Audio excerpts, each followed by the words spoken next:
அனைவருக்கும் இனிய வணக்கம். நான் உங்கள் தீர்க்கதரிசி வபிதாசன் பேசுகிறேன். இன்னைக்கு நம்ம பார்க்க போகிற தலைப்பு என்ன பார்த்தீங்கன்னா, மேச ராசி அல்லது மேச லக்கணக்காருடைய அதாவது இணையக்கூடாத ராசி அல்லது இணையக்கூடாத லக்கண நபர்களையோ திருமணம் செஞ்சால் உங்களுடைய வாழ்க்கை எப்படி இருக்குன்னு தான் இந்த வீடியோவில் முழுக்க முழுக்க நம்ம பார்க்க போகிறோம். ஸோ அதனால் நம்முடைய புதன்குரு ஆஸ்ட்ராலஜியில் நீங்கள் சப்ஸ்கிரைப் பண்ணி வச்சுங்க, சரிங்களா? அங்கே இருக்க பெல் ஐக்கானையும் ப்ரெஸ் பண்ணி வச்சுங்க. மேச ராசி அல்லது மேச லக்கணத்தில் பிறந்துட்டாவே உங்களுக்கு உண்டான கிரகம் என்னன்னு பார்த்தீங்கன்னா,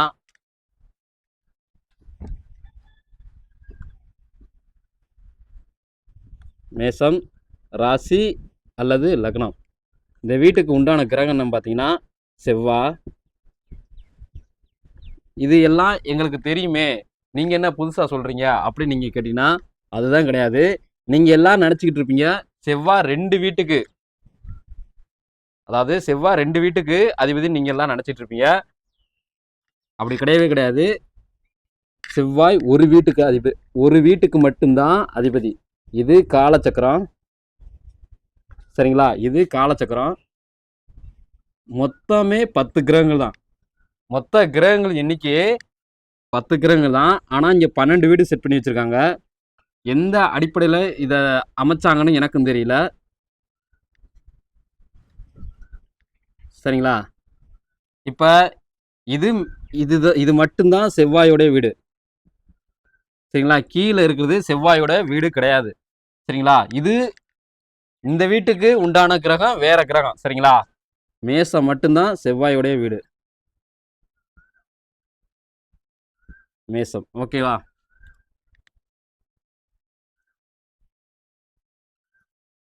இங்குள்ள ஜோதிடர்கள்லாம் சேர்ந்து இதெல்லாம் குழப்பி வச்சிருக்காங்க. உண்மையிலே மேச வீட்டுக்கு மட்டும்தான் செவ்வாய் கிரகம் அதிபதி, சரிங்களா? இந்த செவ்வாய்க்கு 2 பகை கிரகங்கள் இருக்கு.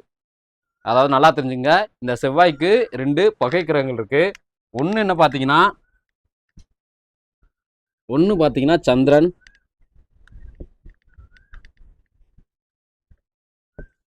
இன்னொன்று என்ன பார்த்தீங்கன்னா கேது.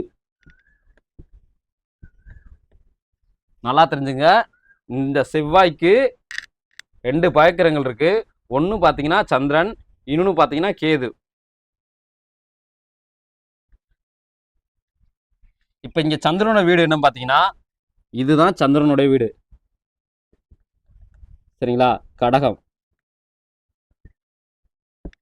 அப்போ இங்கே இருக்க கேதுக்கு நீங்கள் வீடு இல்லையா நினச்சிங்கன்னா, வீடு இல்லையே அப்படி நீங்கள் நினச்சிங்கன்னா அப்படி கிடையவே கிடையாது. இங்கே இருக்க கேதுக்கு வீடு இருக்கு, சரிங்களா? இங்கே இருக்க கேதுக்கு வீடு இருக்கு. அந்த வீடு என்னன்னு பார்த்தீங்கன்னா இந்த துலாம் வீடு, சரிங்களா? இதுதான் கேதுவுடைய வீடு, சரிங்களா? இவங்க 2 பேர் மட்டும்தான் உங்களுக்கு பகை கிரகங்கள், சரிங்களா? இப்போ நான் இதை பகை கிரகங்கள் சொல்லிட்டேன். இவங்களோட தசை எப்போ நடக்கும் கேட்டீங்கன்னா, ஒரு தசையானது இளமை காலத்திலையும் இன்னொரு தசையானது முதுமை காலத்திலையும் நடக்கும். இந்த 2 தசை நடக்கும்போது மட்டும் நீங்க மேஷ லக்கணத்துல பிறந்துட்டா, நல்லா தெரிஞ்சுங்க, நீங்க மேஷ லக்கணத்துல பிறந்துட்டா இந்த 2 தசை நடக்கும்போது நீங்க ரொம்ப பார்த்து ரொம்ப ஜாக்கிரதையா இருக்கணும். இல்லேட்டா உங்களுடைய வாழ்க்கையில அசிங்கம், அவமானம், கெட்ட பெயர், பதவிக்கு உத்தரவாதம் இல்லாத தன்மை, இந்த மாதிரி பிரச்சனைகள் உங்களுக்கு வந்துக்கிட்டே இருக்கும், சரிங்களா? அதனால இந்த 2 தசை நடக்கும்போது நீங்க பார்த்து ரொம்ப ரொம்ப ஜாக்கிரதையா இருக்கணும். ஏன்னா இந்த செவ்வாய்க்கு இந்த 2 கிரகங்களும் பகை கிரகங்கள். இவங்களுக்கு நீங்களும் பகை, உங்களுக்கு இவங்க 2 பேருமே பகை, சரிங்களா?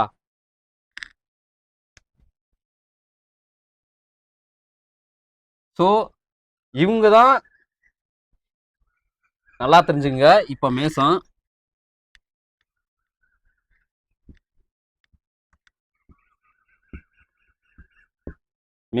சரிங்களா? இப்போ இந்த வீட்டுக்கு உண்டான கிரகம் என்ன பார்த்தீங்கன்னா, இது ராசி, இது லக்னம். இந்த வீட்டுக்கு உண்டான கிரகம் செவ்வாய்.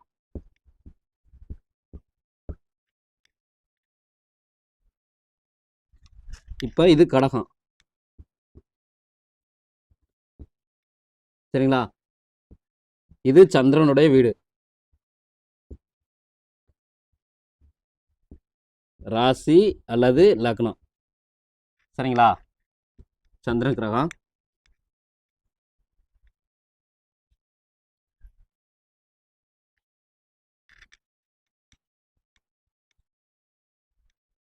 இங்க பாத்தீங்கன்னா துலாம்.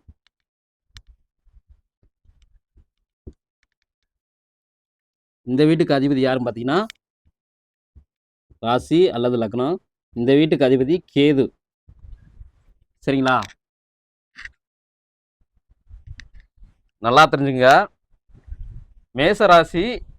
மேச ராசிக்காரங்க எக்காரணத்தை கொண்டும், நல்லா தெரிஞ்சுங்க, மேச ராசிக்காரங்க எக்காரணத்தை கொண்டும் இங்க இருக்கிற கடக ராசிக்காரங்கள கல்யாணம் பண்ணிடவே கூடாது. ரெண்டாவது, இங்க இருக்கிற துலா ராசிக்காரங்களையும் கல்யாணம் பண்ணிடவே கூடாது. அதே மாதிரி மேச லக்கணக்காரங்க தெரிஞ்சுக்கங்க, இங்க இருக்கிற கடக லக்கணக்காரங்களையும் கல்யாணம் பண்ணிடவே கூடாது. அதே மாதிரி இங்க இருக்கிற துலா லக்கணக்காரங்களையும் கல்யாணம் பண்ணிடவே கூடாது. ஒருவேளை, நல்லா தெரிஞ்சுங்க, ஒருவேளை நீங்க தெரியாம கல்யாணம் பண்ணிட்டீங்கன்னா உங்களோட வாழ்க்கையில நீங்க கல்யாணம் ஆகி 1 மாசத்துக்குள்ள, நல்லா தெரிஞ்சுங்க, கல்யாணம் ஆகி 1 மாசத்துக்குள்ள இந்த கோர்ட்டு வாசப்படியிலனா நிக்கிறாங்க பாத்தீங்களா, அதெல்லாம் யாருன்னு கேட்டீங்கன்னா இப்படி லக்னாதிபதியை மாத்தி கல்யாணம் பண்ணும்போது மட்டும்தான் இந்த பிரச்சனை ஏற்படும். சரிங்களா? அதாவது மேச லக்கணக்காரவங்க கடக லக்கணக்காரவங்களை கல்யாணம் பண்ணும்போது அல்லது துலா லக்கணக்காரவங்களை கல்யாணம் பண்ணிட்டாங்கன்னா அவங்கன்னா 1 மாசத்துக்குள்ள, அதிகபட்சம் 1 வருஷத்துக்குள்ள கோர்ட்டு வாசல் அல்லது மிகப்பெரிய குடும்பத்துக்குள்ள சண்டையோ சச்சரவோ ஏற்பட்டுக்கிட்டே இருக்கும்.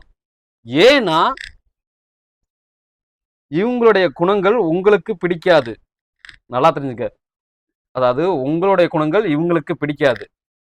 நல்லா தெரிஞ்சுங்க, சுத்தமாவே பிடிக்காது. இங்க இருக்கிற மிச்சம் இருக்கிறவங்களுக்கு கொஞ்சம் கொஞ்சமாச்சும் ஏதாச்சும் ஒரு குணங்களை ஏத்துக்கூடிய நபர்களாக இருப்பாங்க இங்க இருக்கிறவங்க எல்லாருமே. சரிங்களா?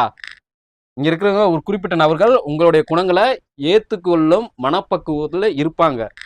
ஆனா இவங்க 2 பேர் மட்டும் உங்களோட குணங்களை சுத்தமாவே இவங்களுக்கு பிடிக்காது. உங்களோட குணங்களும் சரி, நல்லா தெரிஞ்சுங்க, மேசராசியே அல்லது மேச லக்கணக்காரங்க, உங்களோட குணங்களும் சரி, உங்களுடைய செயல்பாடுகளும் சரி, யாருக்கு சுத்தமாவே பிடிக்காதுன்னு கேட்டீங்கன்னா அது இங்க இருக்க கடகத்துக்கும் இங்க இருக்கிற துலாத்துக்கும் மட்டும்தான் உங்களுடைய குணங்களும் சரி, உங்களோட செயல்பாடுகளும் சரி சுத்தமாவே பிடிக்காது. சரிங்களா? அதனால எக்காரணத்தை கொண்டும், நல்லா தெரிஞ்சுங்க, அதனால எக்காரணத்தை கொண்டும் கடக ராசி அல்லது கடக லக்கணக்காரர்களையோ துலா ராசி அல்லது துலா லக்கணக்காரர்களையோ எக்காரணத்தை கொண்டும் கல்யாணம் பண்ணவே கூடாது. அப்படி பண்ணிட்டீங்கன்னா கண்டிப்பா உங்களோட இல்லற வாழ்க்கையா இருக்காது, நரக வாழ்க்கையா இருக்கும். சரிங்களா?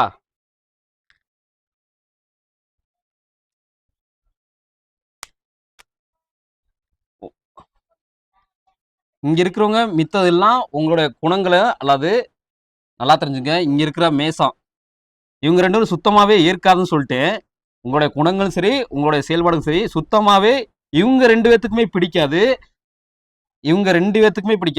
அதே மாதிரி இவங்களுக்கும், நல்லா தெரிஞ்சுங்க, அதே மாதிரி இவங்க 2 பேத்துக்கும் உங்களுடைய குணங்களும் உங்களுடைய செயல்பாடுகளும் சுத்தமாவே பிடிக்காது. இங்க உள்ள ஜோதிடர்கள்லாம் ஒரு உருட்டுவாங்க. அதனால் தயவு செஞ்சு நம்பவே நம்பாதீங்க.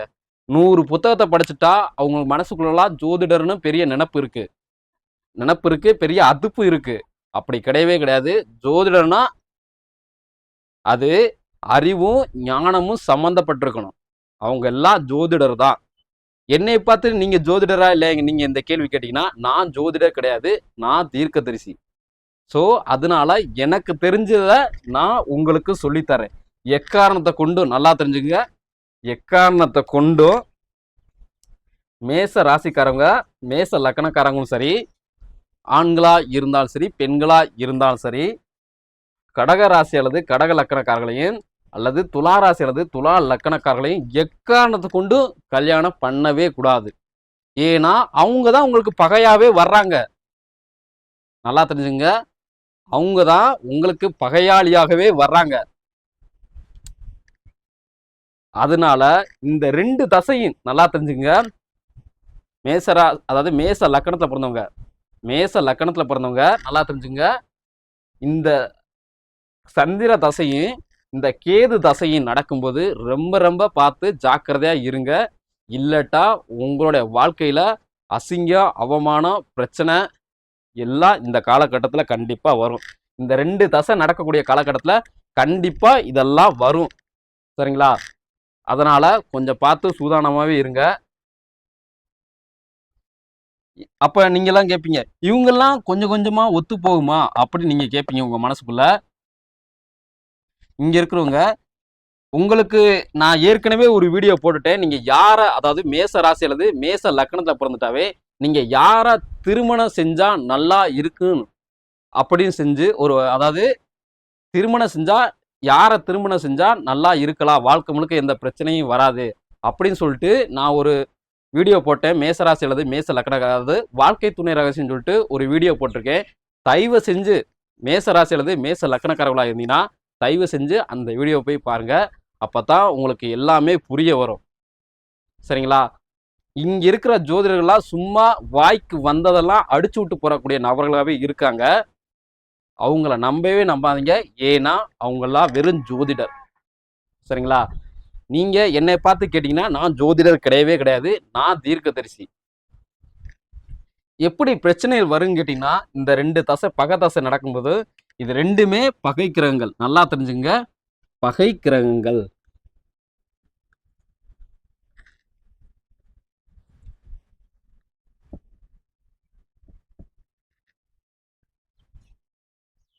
ரெண்டுமே பகை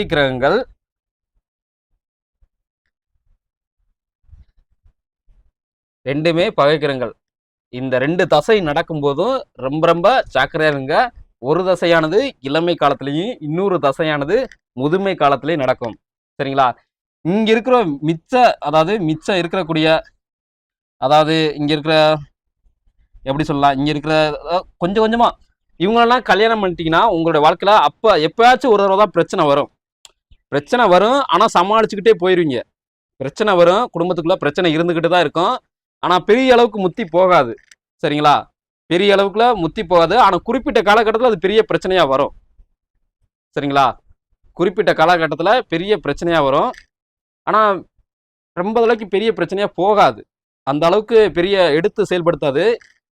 இவங்க 2 பேர்த்தையும் ஆனா நீங்க கல்யாணம் பண்ணும்போது இந்த கடகராசி அல்லது துலா ராசிக்கார, கடகராசி அல்லது கடக லக்கணக்காரர்களையும் துலா ராசி அல்லது துலா லக்கணக்காரர்களையும் கல்யாணம் பண்ணும்போது மட்டும்தான் உங்களுடைய, அதாவது நீங்க கல்யாணம் பண்ணி 1 மாசத்துக்குள்ளேயே டைவர்ஸுக்கு அப்ளை பண்ணக்கூடிய நபர்கள் யாருன்னு கேட்டீங்கன்னா அது இவங்களை கல்யாணம் பண்ணும்போது மட்டும்தான் அந்த மாதிரி ஒரு நிகழ்வு நிகழும்.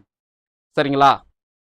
இதனால மேசராசி அல்லது மேச லக்கணத்துல பிறந்தா ஆண்களா இருந்தாலும் சரி பெண்களா இருந்தாலும் சரி பார்த்து சூதானமா செயல்படுங்க. திருமணம் செய்யும் போது பார்த்து சூதானமா செய்யுங்க. இங்க இருக்கிற ஜோதிடர் யாரையும் கேட்டு எக்காரணத்தை கொண்டு திருமணம் செய்யாதீங்க. ஏன்னா அவங்களுக்குலாம் எதுவுமே தெரியல. 1000 புத்தகத்தை படிச்சுட்டு வந்துட்டா அவங்களுக்குலாம் ஜோதிடர்னு மனசுக்குள்ள அந்த மாதிரி நினைப்பு இருக்கு. அவங்களாம் சும்மா வெத்து வேட்டு, எதுக்குமே எனக்கு தெரிஞ்சு, அதாவது எல்லா ஜோதிடர்களையும் நான் அந்த இதுல குறை சொல்ல வரல, இந்த இடத்துல குறை சொல்ல வரல. இதை தெரிஞ்ச நபர்களும் 1-2 பேர் இருக்காங்க. ஆனா அவங்க வெளியே சொல்லிக்கிறவே மாட்டேன்னு சொல்றாங்க. இந்த மேசராசி அல்லது மேச லக்கணத்தை பிறந்தவங்களுக்கு நிறைய பேத்துக்கு செவ்வாய் தோஷம் சொல்றாங்க. அப்படி ஒரு தோஷம்னா எதுவுமே கிடையவே கிடையாது. நல்லா தெரிஞ்சுங்க, அப்படி ஒரு தோஷம்னா எதுவுமே கிடையாது. இவங்க இங்க இருக்க ஜோதிடர் அதன் மூலியமா வருமானம் ஈட்டுவதற்காக மட்டும்தான் இந்த மாதிரி ஒரு கான்செப்டே உள்ள வச்சிருக்காங்க. நல்லா தெரிஞ்சுங்க, அதாவது வருமானம் ஈட்டுவதற்காக மட்டும்தான் இந்த மாதிரி ஒரு கான்செப்டே உள்ள வச்சிருக்காங்க. இதன் மூலியமா அவங்களோட வாழ்வாதாரத்தை வளர்த்து கொள்றாங்க. சரிங்களா? அதனால நீங்க மேச ராசிக்காரர்களா இருந்தாலும் சரி மேச லக்கணக்காரர்களா இருந்தாலும் சரி பார்த்து ரொம்ப ரொம்ப சூதானமா இருங்க. தயவு செஞ்சு இந்த மாதிரி செவ்வாய் தோஷம் அப்படின்னு சொல்றாங்க. அந்த மாதிரி எதுவுமே ஒரு விஷயம் கிடையவே கிடையாது. அதை நம்பவும் நம்பாதீங்க. சரிங்களா?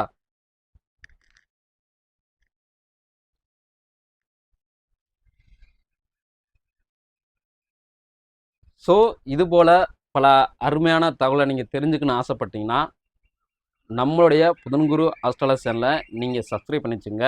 அங்கே இருக்க பெல் ஐக்கானை ப்ரெஸ் பண்ணி வச்சுங்க. மறுபடியும் ஒரு தடவை உங்களுக்காண்டி சொல்கிறேன்.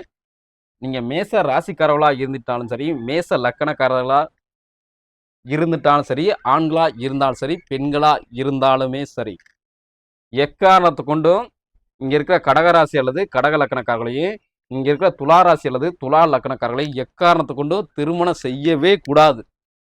சரிங்களா? பாய். மீண்டும் புதிய ஒரு தலைப்பில் சந்திப்போம்.